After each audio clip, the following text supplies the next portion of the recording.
he's had some soreness in his shoulder that he's been dealing with. And so the doctors and the trainers have decided they've given him a cortisone shot to kind of take away some of that inflammation that's been happening.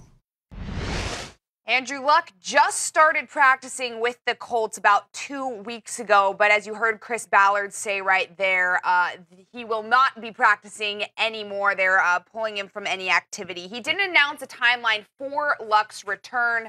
But, B-Mac, I want to ask you this. Should Colts brass consider shutting down Andrew Luck? I think so. Now, when you made the statement that he practiced a few weeks ago. Granted, he did not fully participate in practices. He did individual drills. He had a helmet on. He threw the football, as you see there on the video, in a still position. But he did not participate in 7-on-7 drills, one-on-one drills with the wide receivers and the defensive backs, and, of course, 11-on-11 drills. And hearing the little bit of throwing he did caused inflammation in his shoulder, and he had to take a cortisone shot, clearly that tells me he's nowhere close to being able to fully participate in practice and, better yet, play in a ball game. So when you look at what's going on now with the Indianapolis Colts and no timetable has been set on when he may potentially return, yes, I think they need to start looking at the road as far as the remainder of the schedule in the weeks. Right now we're in week, what? Seven.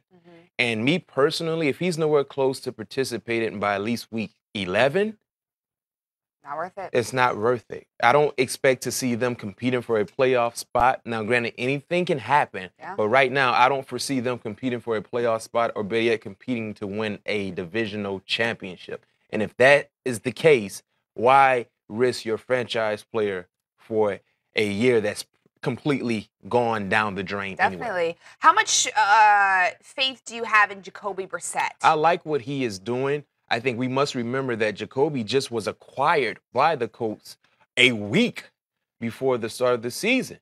And I don't know if it was actually a week, but he was kind of behind the 8 ball because he was traded, and then he was in uniform trying to learn the playbook. So, he's still getting comfortable there offensively about what they're doing, and he has taken strides in the right direction. I would like to see him just be more precise with his decision-making ability, and that will come with time because he's trying to get familiar with all of his offensive stars that are surrounding him. But he's doing a pretty good job.